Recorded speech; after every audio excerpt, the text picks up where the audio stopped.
Bonjour à tous. Depuis la disparition tragique de la souveraine britannique Elisabeth II, survenue le 8 septembre 2022 au palais de Balmoral en Écosse, son fils aîné le prince Galles, Charles, est désormais le nouveau monarque du Royaume-Uni.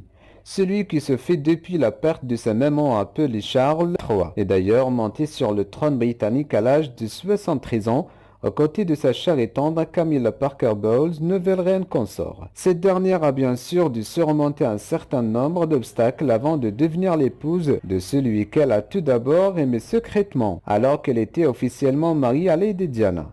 Et dans son livre Charles III, roi d'Angleterre, aux éditions de l'Archipel, Mitchell Ford rappelle que le nouveau roi, pour légitime épouse, avec Charles, Diana s'emballe pour ce qui ressemble au début d'une idylle. Elle est certes un peu déstabilisée par le secret de Polichinelle qui circule parmi toutes les jeunes filles de son âge et de son cercle social. Le prince de Galles continue à voir régulièrement Camilla Parker Bowles. Elle connaît aussi l'histoire de la dernière petite amie de Charles avant qu'il ne s'intéresse à elle, Anna Wallace, une très jolie jeune femme au caractère bien trempé, héritière d'une grande famille écossaise, explique l'auteur dans cet ouvrage paru en mars 2021.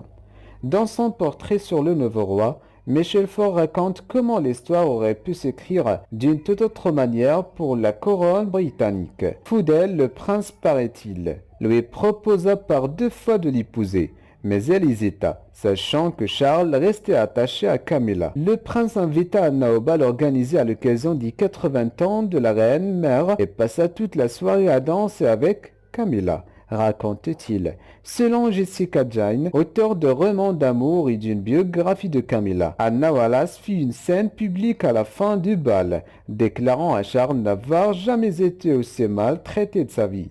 Elle lui lança: Vous m'avez laissé seul toute la soirée. Eh bien maintenant, vous continuerez sans moi. C'est la fin de ce rendez-vous. Merci, à très bientôt.